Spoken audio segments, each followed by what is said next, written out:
The content you're about to enjoy comes from the archives of The Best You. We're devoted to the very best in personal development. With a magazine and resources dedicated to inspiring and changing people's lives, at The Best You, we work with the world's leading writers and trainers on the evolution of the self, and people whose journeys have been affected by their work and words. For more information, go to www.thebestyou.co. My name's James Woodworth from the Thrive programme, and I help shy, introverted people to thrive in their relationships, in their social life, and at work. And I do that through teaching them how to build and maintain stunning social confidence. I'm a social confidence mentor and coach. Social confidence, I'd like to suggest, is an excellent skill to have. When you've got great social confidence, you feel happier because you're no longer worrying about what other people might think of you. You have more freedom because you're no longer needing acceptance and approval. And you have more success because you will know at a very, very deep level that you're more than good enough just as you are. Now, I don't know how socially confident you feel you are in your lives at the moment, but what I do know for certain is that you had social confidence in abundance when you were children. You did things when you were a child that you would never do now. I'm right, aren't I? Talk louder. Yeah, it is very, very loud over there.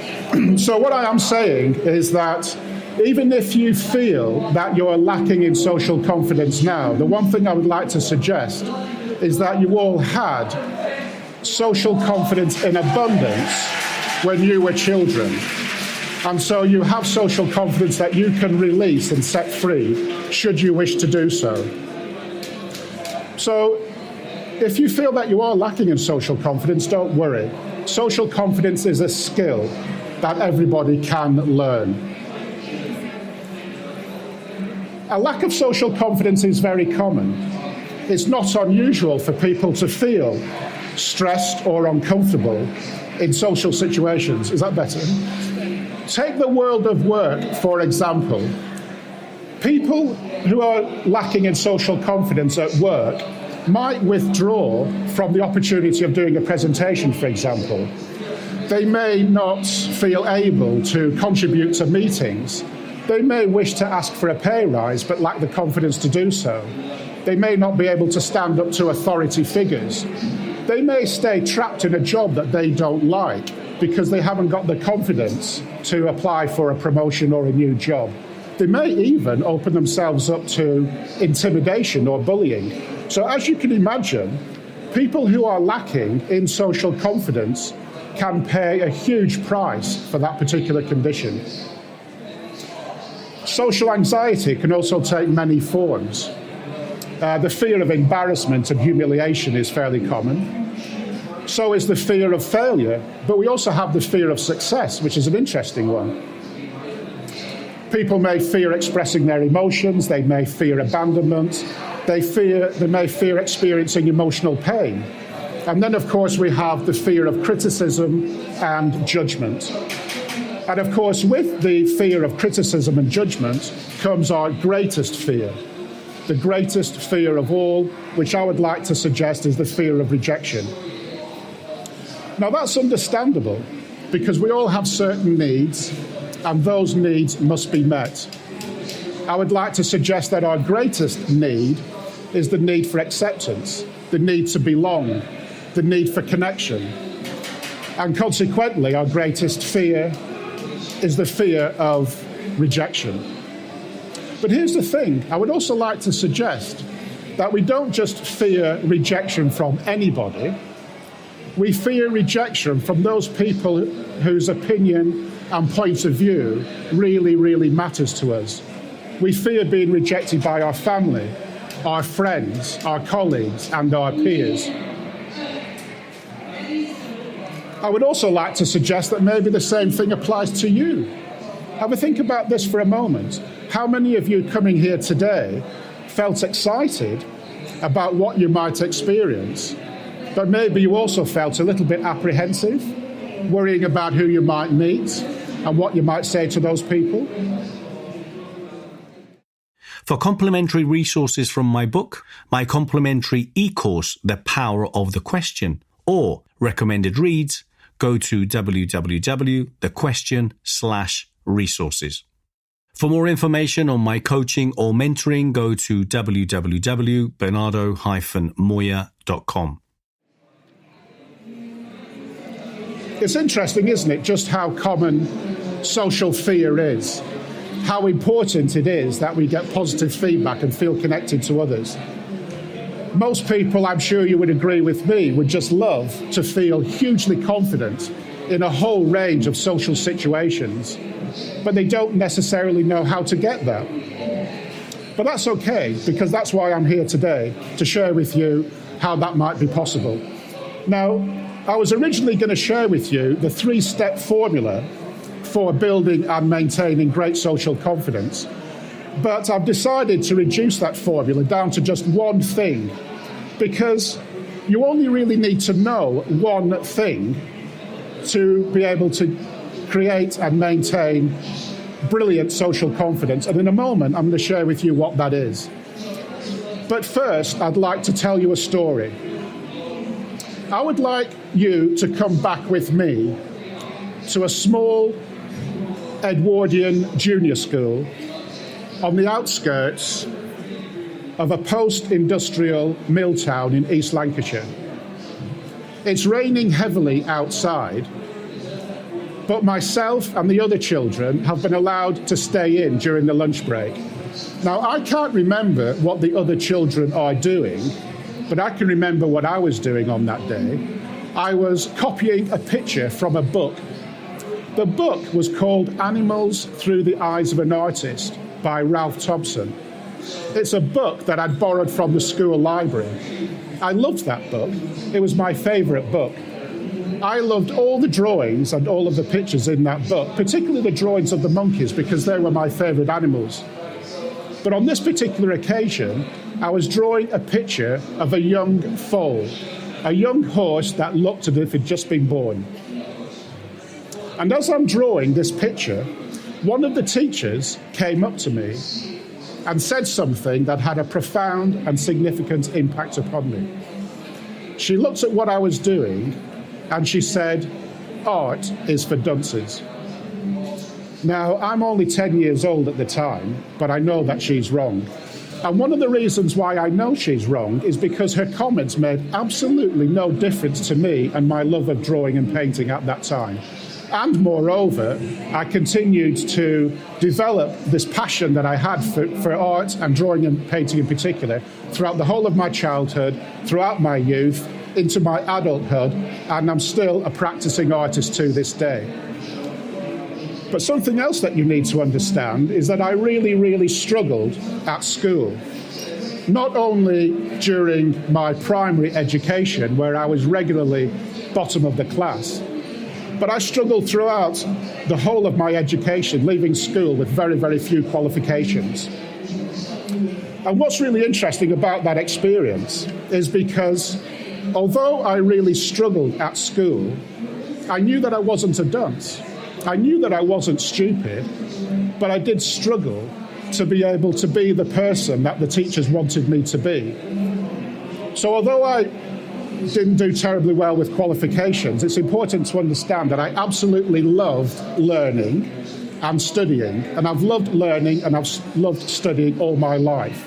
But I wasn't really able to do the kind of studying and learning that the school would have wanted me to do, simply because I didn't fit in and felt socially awkward, and also because I was really, really socially anxious. Now, I was shy as a child. When I was 10 years old, I was shy, but I wouldn't say that I was socially anxious. I think the social anxiety for me started much later. I've also had a number of ha-ha moments. You know those eureka moments. I'm sure you've had many, many yourself. You know those moments when you wake up at 3 o'clock in the morning and you shout, "Holy shit, that's it." You know, those 3 o'clock in the morning, holy shit moments, those wake-up calls. I've had a number of those, and I'm sure you've had too. The first wake-up call that really meant something to me was the realization that the art that I'd been making all my life, including the art that I was making as an adult, had absolutely no commercial value whatsoever. I've always painted and I've always drawn, but I've never been interested in the art world, and I've never been interested really in selling or exhibiting my work. Why? Because I realized that for me, art making was about my individuation. It was about my self-actualization. That was the first important realization for me, that I was born to be an artist and I must be an artist. The second wake-up call for me was the realization that I wasn't only born to be an artist, I was born to be a teacher, which is a pretty bizarre awakening when you realize that I'd really struggled at school. But of course, what I realized was that in becoming a teacher, I was able to do something very, very important, because making art for me was about my self-actualization. And I was starting to become more interested in helping others to self-actualize. And that led me to my third wake-up call, which was the fact that I didn't really want to teach art as such, although I did. I taught art and design for many, many years. What I was really interested in teaching was self-development, working with people to help them self-actualize, to help them be the best that they could be. And that, for me, is what teaching has always been about. It's not about the transference of knowledge, skills, and information. It's about transformation. And that's what I've always done, I think, throughout the whole of my life. I've been interested in transformation, the transformation of my life from a shy and awkward person to the person who's doing what I'm doing today, but more importantly, helping others to transform their lives. 6 years ago, I left the teaching profession after 25 years service to do what I'm doing today, helping to transform people's lives through mentoring and coaching. I mentioned earlier how important the need for acceptance is, the need for connection, the need to belong, the need to be acceptance. Acceptance is a very, very important need indeed. But what I came to realize, for me personally, my greatest needs were the need for growth and the need for contribution. That I needed to see myself grow, but more importantly, I needed to see other people grow. I needed to see myself grow, but I needed to contribute to the growth of others. It wasn't easy becoming a teacher, because I had this deep passion for wanting to serve and help others, but at that time I still had the social fear that I knew from my schooling. But I didn't want to be like that anymore. I wanted to change, but I was held back initially by shyness, social fear, and that critical inner voice that said, "So you want to be a teacher, do you? Who do you think you are?" But then I remembered my 10-year-old self and how I'd refused to allow that miserable teacher to reject me and a subject I loved so much. I remember thinking during my teenage years and through my early adulthood that if I worked really hard, if I did what other people expected of me, if I was good, if I behaved myself, if I was like everybody else, then I'd fit in and people would like me and respect me. I can't remember my 10-year-old self thinking that at all. Yes, I was extremely shy when I was a child, but I wasn't socially anxious. The self-doubt, the self-deprecation, the need for acceptance, that is the hallmark of social anxiety. Well, that came much later. Making the decision to be a teacher gave me the opportunity to fight my social anxiety. So rather than telling myself off, I started to say things like, well, why not you? Of course you can be a teacher. You've got a keen enthusiasm. You've got a real passion for learning. You genuinely want to help people. Of course you can do this. So I sacked my punitive inner critic that person that was nagging me and putting me down, and I installed a kind, supportive inner coach instead. The kind of coach and mentor that I wished I'd had when I was a child. You see, I came to realize that the pain I associated with not engaging in the process of change was greater than the pain of rejection. Yes, rejection hurts, but nothing hurts more than knowing that you're not living up to your values, to what you really care about, that you're not fulfilling your potential, that you're not honoring your purpose in life.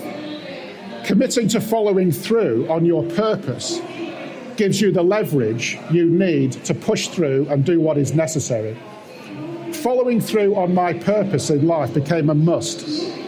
Not just a want or a need. I realized that I must push through. I must fulfill my purpose. I must do this, even though it might be difficult, even though it might be challenging, even though it might be uncomfortable. Avoiding and seeking safety simply wasn't an option for me anymore. Successful people, I came to understand, do what's right, not what's easy. Successful people don't say, I'm scared of what might happen if I try and change. They say, I'm scared of what might happen if I don't try and change. Rejection may hurt, but nothing hurts more than knowing you haven't lived your values or honored your purpose. For more information on collaborating, partnering, sponsoring, supporting, or speaking at any of our events, or finding out more about our legacy clubs, go to www.thebestyou.co. If you're interested in finding out more about the amazing content we have, please go to www.thebestyou.online and get your 14-day free trial now. The teacher I referred to earlier not only tried to reject me, but more specifically, she tried to reject something I cared deeply about, something that was important to me and to my identity. Maybe there's been times in your life when you've wanted to stand up for something that you care about, something that's important to you. You've wanted to show up, you've wanted to step out, you've wanted to make yourself known, only to slap yourself down before somebody else does it for you. How courageous are you to saying no to rejection? The fear of rejection, you need to understand, is really just the byproduct of the need for acceptance. In other words, if we weren't so dependent upon the approval of others, if we could live our lives free of the need for acceptance, then we wouldn't fear rejection half as much as we do. The book Animals Through the Eyes of an Artist, as you know, was my favourite book as a child. When I was very young, I asked my mum if she could buy me a copy for my birthday. So we went to Seed and Gabbart's, the only bookshop in our town at that time. Needless to say, they didn't have a copy. But I'd never forgotten that book. I'd always remembered its title, I'd always remembered the author, and I'd always remembered the pictures, including the picture of that horse that I was drawing when I was 10 years old. About a year ago, I tracked a copy down on the internet. I thought, I'll be able to get a copy. So I bought a copy off the internet. And as you can imagine, it's one of my most treasured objects. Imagine this. When this book came through the post, I found myself looking at this book for the first time in over 40 years. So I was thinking to myself, was it as I remembered it to be? Well, there's the picture of the zebras that I remembered so well. There are the pictures of the monkeys that I remembered. But then what about that drawing of the foal, the picture of the horse that was on the back copy? Was that something that I really remembered? And there it is. So something that I'd experienced all those years ago not only stuck with me as a significant experience, but it was true. Eleanor Roosevelt famously said that nobody can make you feel inferior without your consent. I love that quote because it reminds us on a daily basis that nobody can make us think or feel anything. What we think, what we feel, is always a personal choice. It's only natural that we should want to be accepted, that we want to feel connected. I mean, after all, we are social beings living in a social world. We like people who like us, and we like people who are like us. But I would like to suggest that our greatest quality is likability, how much we like ourselves, how much we respect ourselves, how much we are able to accept ourselves for who we really are. I said earlier that I'd share with you the one thing that you need to know to live a life free of social fear. And this is it. All you need to do to break through your greatest fear and thrive is to remember at all times that nobody can make you feel inferior without your consent. Nobody can reject you without your permission. In a sense, that's what I did when I was 10 years old. I chose not to accept that teacher's opinion. I chose not to accept her criticism. So here's the takeaway. You don't need to be accepted. You just need to know who you are and that you're living and honouring your purpose. And to know at the deepest level that you're more than good enough just as you are.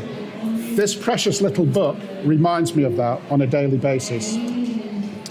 Thank you for being such a warm and attentive audience. If you have any questions at all about my work or the Thrive programme, I've got a stand just across there. I'd be more than happy to meet you there to answer any of your questions. With that, I just have to say that it's been a pleasure serving you. Thank you and have a great afternoon.